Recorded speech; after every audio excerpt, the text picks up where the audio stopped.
जब आप अपने आप को अनुभव करने लगोगे कि मैं ही रचना करने वाला हूं,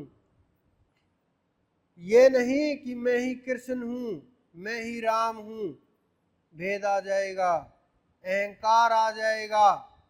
आप अपने आप को पाओगे, आप अपनी आत्मा को पाओगे, उसको अनुभव करोगे। ये बड़ा बारीक सा भेद होता है। अहंकार का त्याग और त्याग का अहंकार बहुत बारीक भेद होता है। इस मैं का थोड़ा सा भेद होता है।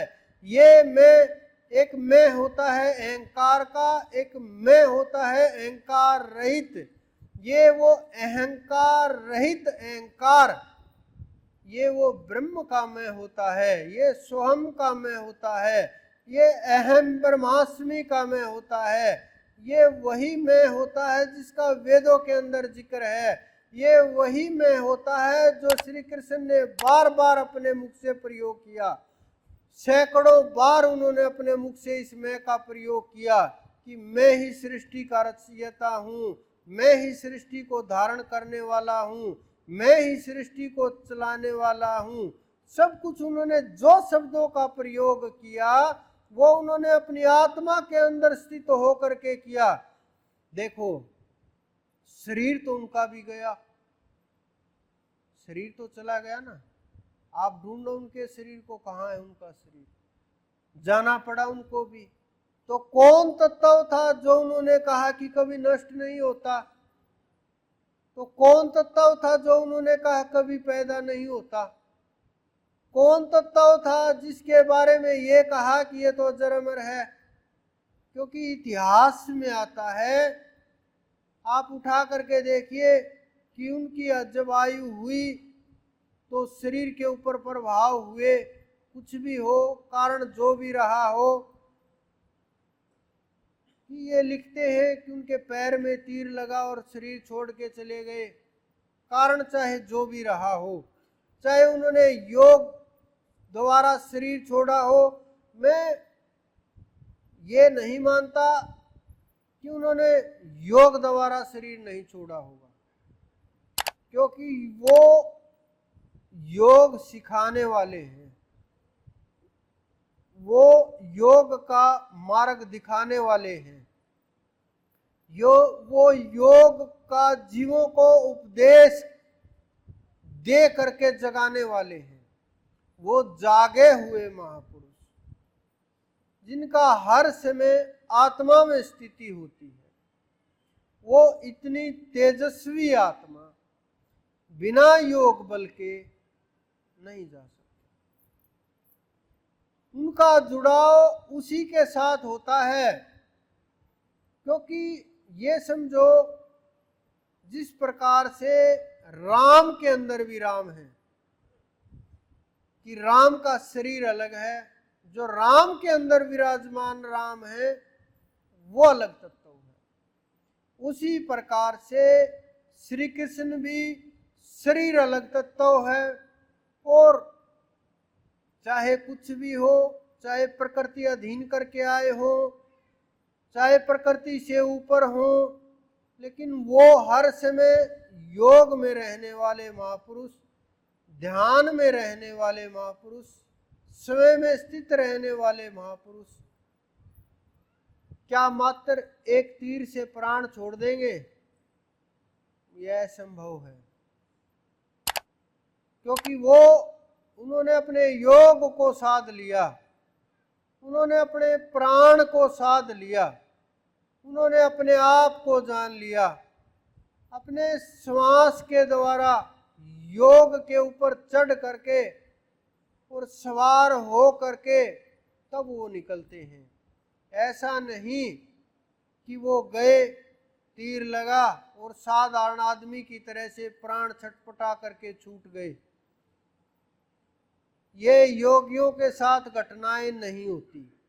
योगी किसी भी परिस्थिति में हो, चाहे उनकी गर्दन उतारी जाए, बहुत से उदाहरण है इतिहास के अंदर, हमारे ऋषि मुनियों के सिर उतार दिए गए, बहुत से उदाहरण हैं, लेकिन वो योग में स्थित थे, फिर भी उन्होंने अपनी योग को नहीं छोड़ा, उन्होंने अपने ध्यान को नहीं छोड़ा, वो उसी में स्थित थे। इसी कारण से उनको पता था कि जिस शरीर के लिए इतना मोह कर रहे हैं, इतनी मारपीट कर रहे हैं, इतना सब कुछ चल रहा है, वो कुछ भी नहीं है। ये तो आज नहीं तो कल छोड़ करके जाना है। ये तो बीच में भेद और है कि जब शरीर मिट जाएगा तो भेद ही खत्म हो जाएगा। आत्मा और परमात्मा का कुछ आवश्यकता ही नहीं रहेगी, कुछ दैनिक जरूरतें ही खत्म हो जाएंगी। शरीर का ढोर रहे इसको भी पीछा छूट जाएगा। इस प्रकार से जब उनके विचार थे, इस कारण से उनको प्राण छोड़ते हुए न खुशी हुई, न कष्ट हुआ, न सुख हुआ, न दुख हुआ।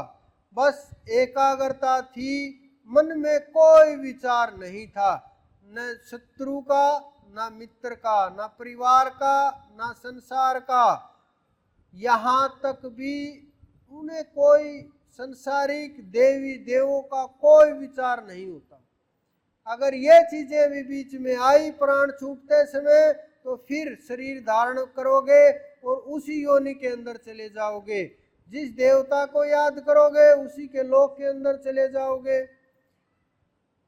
श्री कृष्ण ने जो हमें उपदेश दिया, एक एक कदम के ऊपर उन्होंने बर्बरीक का देखो किस प्रकार से हाजिर जवाबी सिर तक ले लिया। वो चाहते तो वो उस समय के श्रेष्ठ योद्धाओं में से एक थे, लेकिन उन्होंने उनका सिर मांग करके एक तरफ ही कर दिया, रुख ही बदल दिया सब कुछ। वो वरदान भी देते गए, लोगों के साथ, जीवन के साथ इतना घुल मिल गए। कुछ आप जैसे लोग ये भी सोचते हैं कि अगर हम उस समय होते तो हमारा भी उनके साथ कल्याण हो गया होता। कुछ लोग ब्रज में जा करके सोचते हैं कि ब्रज रज से हमारा कल्याण हो जाएगा। ऊर्जा हो सकती है पवित्र, पॉजिटिव एनर्जी हो सकती है, बैठ करके ध्यान करने के लिए बहुत अच्छी जगह है। लेकिन अगर आपने वहाँ ध्यान नहीं किया, अगर आप वहाँ योग नहीं लगा पाए, तो कल्याण नहीं होगा, जीवन मुक्ति नहीं होगी। मैंने बहुत से ऐसे साधु संत जो बड़े बड़े जिनके नाम हैं, जिनके नामों के ऊपर पूजा पाठ होती है, पंथ चल रहे हैं, बहुत बड़े बड़े जिनके नामों के ऊपर धर्म चल रहे हैं, उनको रास्ते में छटपटाते हुए देखा है। ये केवल मेरा अनुभव नहीं है, हमारे ऋषि मुनियों का अनुभव है, जो वहाँ उस दरबार तक पहुँचे हैं, जिन्होंने उसकी खोज की है। उन्होंने सीढ़ी दर सीढ़ी वर्णन किया है, कहाँ कहाँ कौन कौन पड़ा हुआ है, रास्ते में किस किस को कहाँ कहाँ रोक लिया गया। लेकिन जब आप समर्थ का हाथ पकड़ करके चलोगे, रोकने वाला नहीं होगा।